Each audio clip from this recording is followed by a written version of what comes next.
Are you telling me that a person in your client's shoes couldn't understand you can't commit perjury in a court proceeding in order to take somebody's children away? Of course not, Your Honor. Of course not. Then isn't the case over then? And the case is over.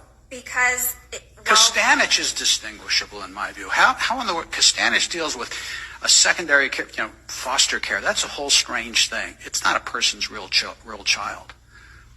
even if Costanich and is... And guardian's the same thing. Even if Costanich is distinguishable, there is... Thus far, we have not been presented with any clearly established right that tells us that what our clients did, which is remove the children pursuant to a court order. No, but what they're accused of doing and what the issue is here is committing perjury in a court to take away someone's children. And you just said that's obviously not okay to do. According to our moral compass and our ethical guidelines, but what we're here to decide is the constitutionality of it, and we look to the courts. You mean due process is somehow consistent with a government official introducing perjured testimony and false? How is that consistent?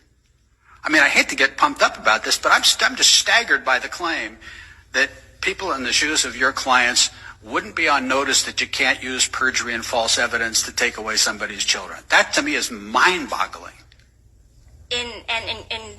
In criminal proceedings, we know this to be true because that... No, criminal proceedings, it's a court proceeding with a liberty interest, a fundamental liberty interest at stake.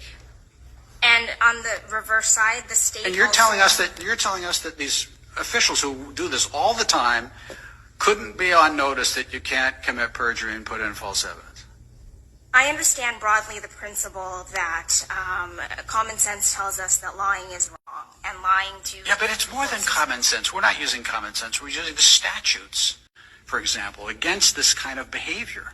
I was not presented, I have not been seeing any federal law, case law, or law that tells me that in this situation that we were faced in, which is what we have to look at. Say your clients hired 6 people to be actors and to go into court and say, we're neighbors and we saw all this terrible stuff. And then your clients presented those witnesses in court.